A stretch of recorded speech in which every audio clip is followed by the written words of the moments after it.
Boa noite, turma! Tudo bem? Turma, hoje iremos estudar o conceito de impedância de sistema elétrico. Tá? Então, nós temos um sistema elétrico de alimentação, corrente alternada, como nós já estudamos aí anteriormente. E em um sistema elétrico, nós temos mais do que uma resistência para limitação da corrente. Nós iremos ver essa questão na aula de hoje. Tá? Então, os objetivos desta aula são os seguintes. Inicialmente, eu vou definir conceitualmente, matematicamente, o que é reatância indutiva. Tá? Então, definição de indutor, reatância, por que surge, vou comentar um pouco sobre isso. Na sequência, a parte conceitual e a parte matemática também de reatância capacitiva. Depois, caracterização da impedância em um circuito elétrico AC, né, um circuito de corrente alternada. E, por fim, exemplos de cálculo para um sistema indutivo e outro para um sistema capacitivo. Legal. Então, reatância indutiva, né? Nós temos que a tensão alternada senoidal, ao ser aplicada em um circuito com elemento indutivo, faz surgir uma dificuldade adicional à passagem da corrente elétrica pelo circuito. Tá?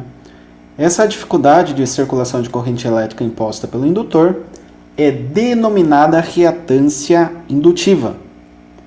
Então, o indutor ele é basicamente um núcleo, normalmente um núcleo com metal aqui, um elemento ferromagnético, com fio enrolado, tá? Então, nós temos aqui a seção transversal desse núcleo, né? O núcleo aqui ele pode ser de ar ou elemento ferromagnético em geral, como eu já disse.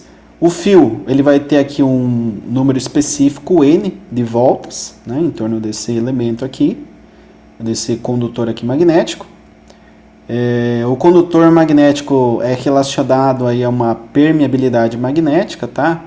Então, assim como nós temos a permissividade elétrica, existe a permeabilidade magnética para elementos magnéticos. E temos então aqui comprimento, seção, permeabilidade e número de voltas. Esses elementos distribuídos aqui matematicamente geram o nosso L. Esse L positivo é o indutor, tá? Representado circuitualmente por esse símbolo aqui. Legal. Agora, em um circuito com elemento indutor, em corrente alternada, nós temos o XL, que é representado por J, esse W aqui meio redondinho se chama ômega, vezes L. Tá? Se eu substituir esse ômega aqui, que é a velocidade angular, eu terei J2πfL. Tá? O que é esse J? O J equivale à raiz quadrada de menos 1, que matematicamente, se vocês fizerem na calculadora, ou vai dar sintaxe erro, ou vai dar erro, ou vai falar que não existe. Tá? Isso daqui é uma expressão, né? Uma equaçãozinha aqui que a gente não consegue resolver. Não existe raiz de menos 1. Então, nós utilizamos J na área elétrica. Tá? Mas o que são cada um desses elementos? O ômega é a frequência angular do sinal em radianos por segundo. O L é a indutância do elemento indutor. Então, nós temos esse elemento aqui físico, né? Um fio enrolado aqui num material ferromagnético, e isso é o nosso indutor, que tem, portanto, uma indutância dada em Henrys. Por isso, utilizamos aqui o H maiúsculo. Frequência dada em Hertz, e o J representa o número imaginário. Tá? Por que é imaginário? Porque não existe raiz de menos 1.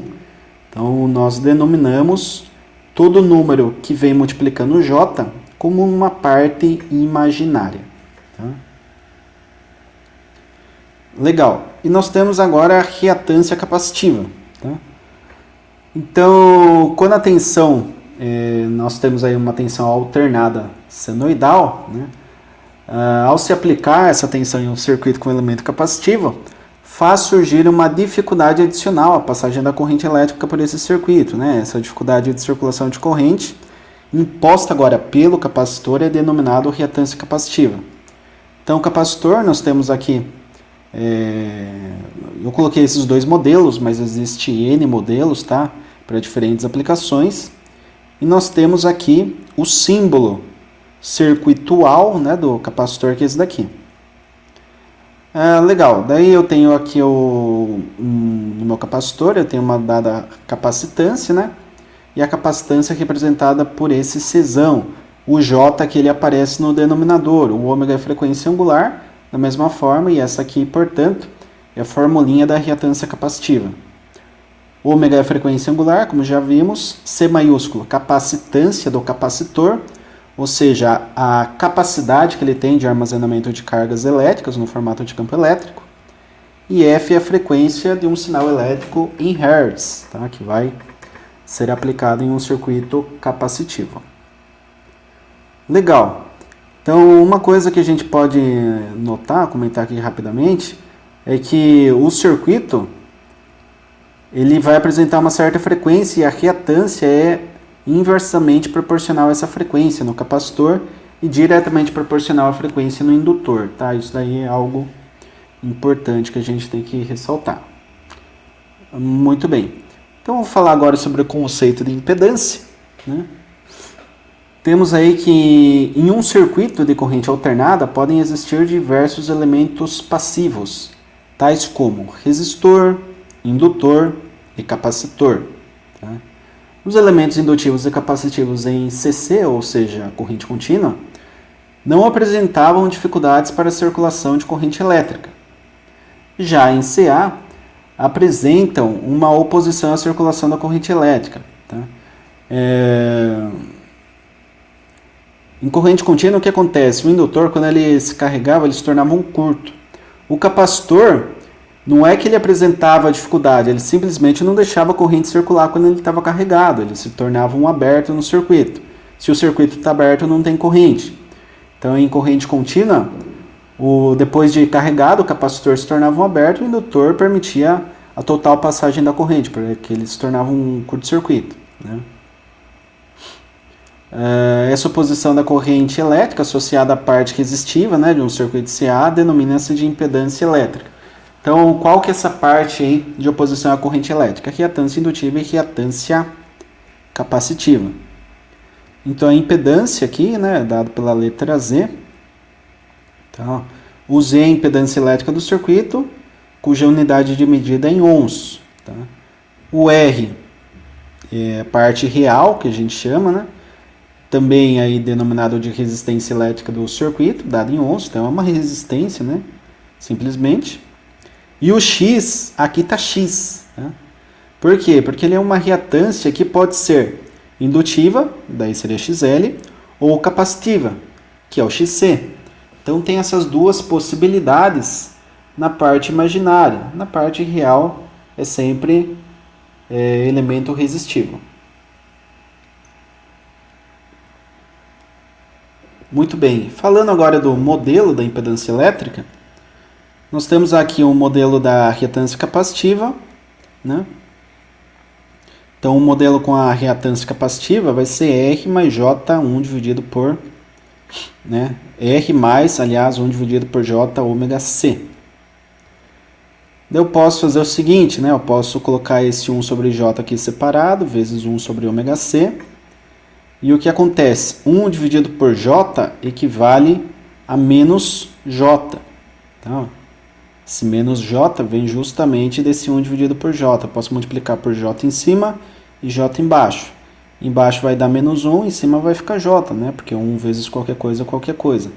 Então, J sobre menos 1 é menos J. Tá? E essa parcela aqui é o que nós chamamos de XC.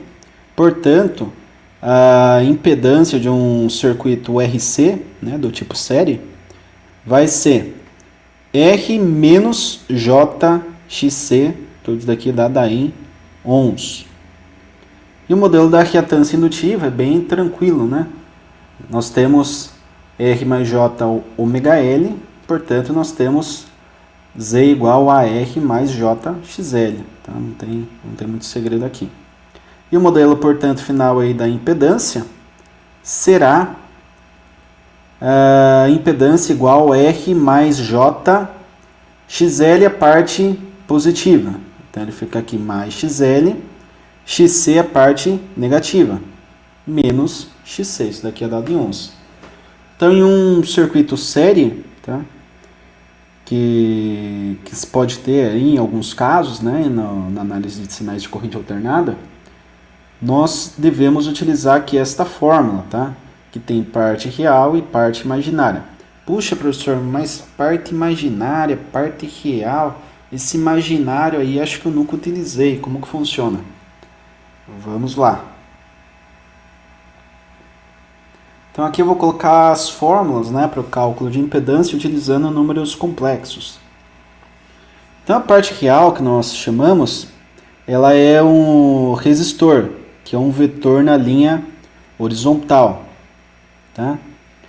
Daí, se eu levar em consideração aqui a frequência angular, radianos por segundo, nós temos o vetor reatância indutiva, que é proporcional justamente a esta frequência angular, tá?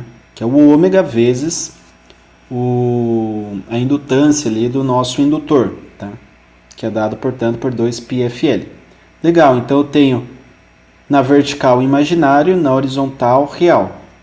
E se eu quiser somar os dois vetores, eu devo fazer aquela regrinha lá do paralelismo, né? Então eu tenho um vetor aqui, né, na horizontal, eu traço, pego essa linha horizontal e coloco na ponta do vetor da vertical. E do vetor da vertical eu traço uma linha na vertical na ponta do vetor horizontal. E da origem dos vetores até o cruzamento dessas linhas, nós temos o vetor resultante, que eu chamo de impedância. Tá? Essa impedância ela vai ter um módulo, que é o tamanho dessa seta aqui, desse vetor, e um determinado ângulo, que é o ângulo, eu chamei aqui de φL, porque é um ângulo indutivo.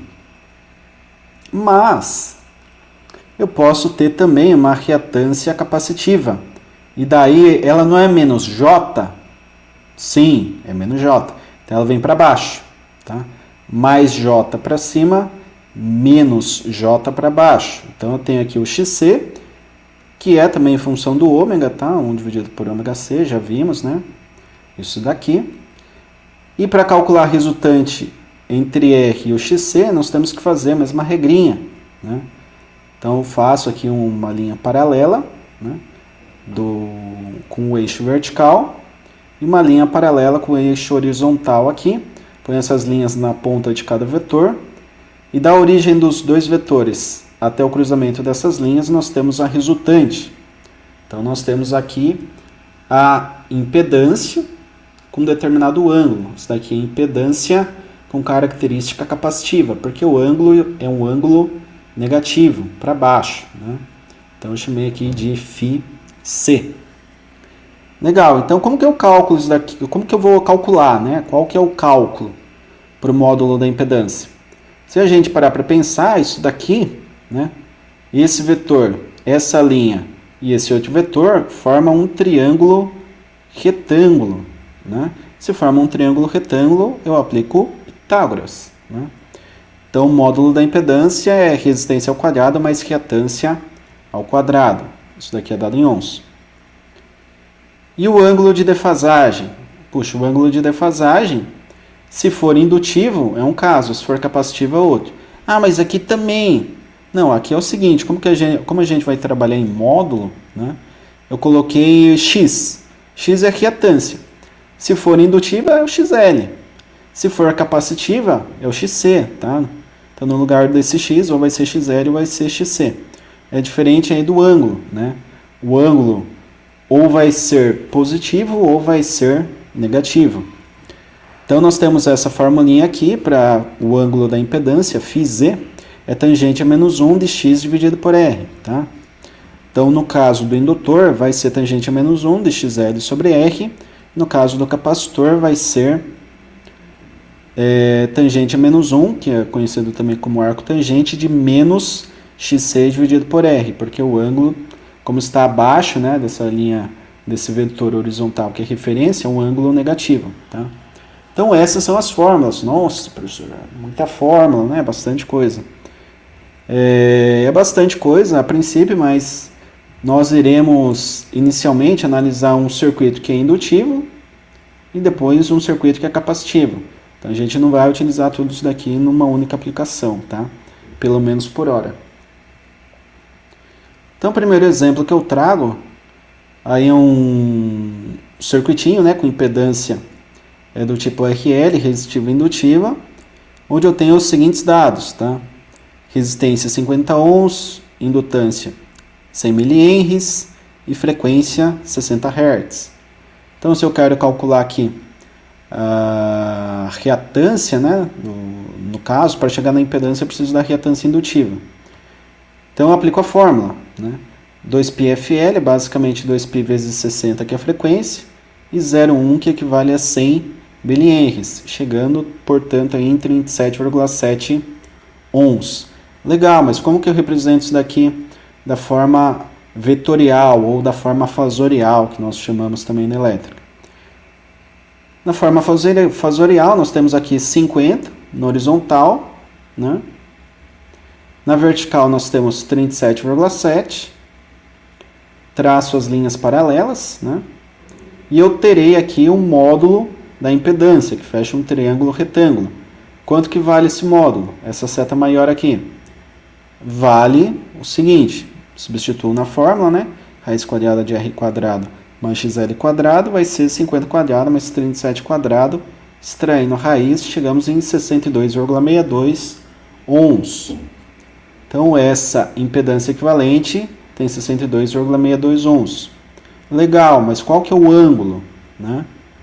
O ângulo é arco tangente de XL sobre R, portanto, arco tangente de 37,7 sobre 50, que equivale a 37,02 graus. Tá? Então, esse ângulo da impedância da seta verde em relação à resistência horizontal, né, que é a seta vermelha, dá 37,02 graus. Isso daqui é o que a gente utiliza para o cálculo em sistemas elétricos trifásicos, tá? Então, por exemplo, eu tenho o sistema estrela, sistema delta. Eu tenho um ângulo para cada sistema e eu tenho um determinado módulo para valor de fase, valor de linha, que a gente vai estabelecer aí nas próximas aulas.